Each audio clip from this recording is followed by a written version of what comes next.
ډېرو محترمو مسلمانانو نن یو بهترینه وظیفه، ډېره طاقتوره وظیفه، ډېره احسنه وظیفه، ډېره د مشکلاتو د پریشانو د ختمېدو وظیفه د سورة النمل آیات نمبر 62 وړوکی شان مختصر یو څو ټکي. اما یجیب المضطر اذا دعاه ویکشف السوء. محترمو، کم کار دی نه پوره کیږي، کم کار دی انختی وي، کم کار دی مشکل وي، اټل شوی وي، د هغې دپاره دا وظیفه ازموده ده، د هغې دپاره دا وظیفه مختص کړی شوې ده، د هغې دپاره دا وظیفه ډېره کافي او شافي ده. کم مسلمان خور ورور چې د هغوی حاجات نه پوره کیږي، فورا شرعي مدد په الله تعالی ستاسو په حق کې راولېږي او ستاسو دغه حاجت کم چې نه پوره کیږي هغه به الله جل شانه ډېر زر په ډېر ښکلي ترتیب سره، ښکلي اندازې سره الله تعالی سرته ورسوي.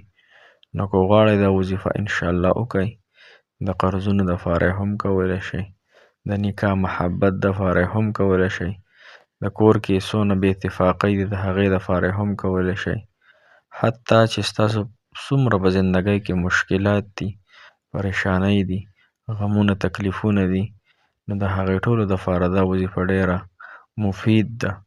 انشاءالله فورا به الله تعالی د سیډ نه تاسو ته مدد شامل حال شي، او چا سره چې د الله تعالی مدد شامل حال شي نو هغه ته یو قوت هم شکست نشي ورکولی، او که چا سره ټوله دنیا هم موجوده وي لیکن د الله تعالی مدد سره نشته دی، د انسان دی په حقیقت کې یوازې دی، تنها دی.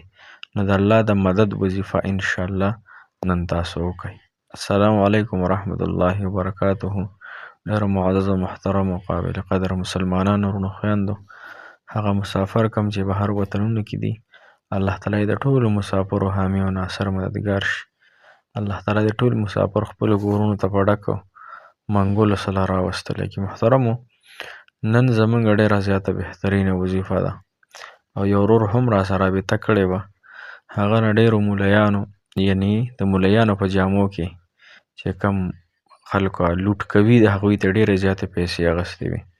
ما ته تعویضونه هم راولېږل، وي دې رانه 8000 روپۍ او 10000 او 15000 تقریبا یو کم یعنې 90000 روپۍ څه کم 1,00,000 روپۍ د هغه غریب نه دا اخیستلی شوي په تعویضونو باندې. نو محترمو، تعویضونو کې دومره اثر نه وي شته څومره اثر چې د الله تعالی کلام کې دی، او اکثر دغه تعویضونه هم یعنې په چا یقین نه دی کول پکار، خو لحاظه هغه چا باندې کو بیا هم تعویض کې اړ دی نه صبرېږي، خو چې هغه مطمئن یې پې او هغه تعالی صحیح کار کوي نو هغوی سره بیا تاسو رابطه کوئ. خو داسې ما ته څوک هم نه ښکارېږي، یو کم 100% تعویضونو والا چې کم دي نو هغه ډوک بوک او دروغ وایي، تاسو نه پیسې اخلي. چې کله هم چې یو دمګري تا نه د پیسو ډیمانډ وکړو، یو تعویضګر د نه د پیسو ډیمانډ وکړو چې پیسې به راکې، نو پوه شه چې دا بیا دروغ وایي.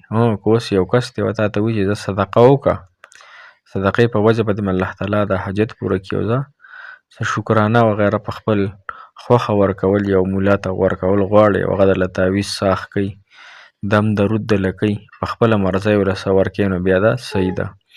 لہذا محترم مسلمانانو، دا هم مختصرا خبره وکړه، لہذا په داسې خلکو اعتبار نه کوئ، خپلې پیسې بې له خپې مه کوئ او دا پیسې خپل د صدقې په نیت یې ورکوئ، نو انشاءالله دغه پیسې هم الله تعالی بیا صدقې په وجه باندې الله تعالی ستاسو حاجتونه پوره کوي.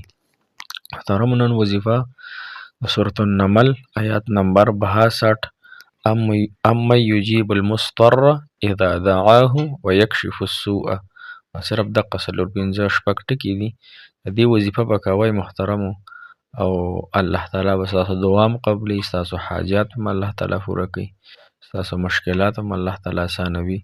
طریقه یې دغه د محترمو چې د مازدیګر د لمونځ نه پس یا د ماسخوتن د لمونځ نه پس یا کم ټایم د سره فارغه وي د هغې د لمونځ نه پس دا وظیفه تاسو پابندۍ سره 140 پیرې کوئ روزانه، 140 پیرې مخکې وروسته ترې درود ابراهیمي د برکت دپاره او د قبولیت دپاره 11 کرته مخکې 11 کرته وروسته وایي.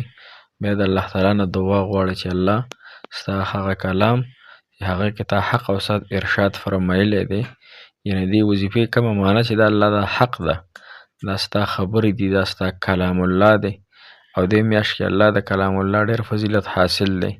نو الله زما د حاجت او زما د مشکل په دې خپل کلام باندې د خپل کلام د برکته چې دا حقیقت حال تا فرمایلی دی، الله زما د حاجت په پوره کړي.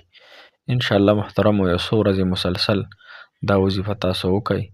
انشاءالله د الله جل شانه د ذات نه پوره امید دی چې الله تعالی به ورسره ستاسو حاجتونه، مشکلات، پریشانۍ، هر رنګه مسلو دپاره انشاءالله الله تعالی حامی و ناصر مددګار شي. موږ ته هم ډېرې دعاګانې کوي، موږ تاسو ته کوو.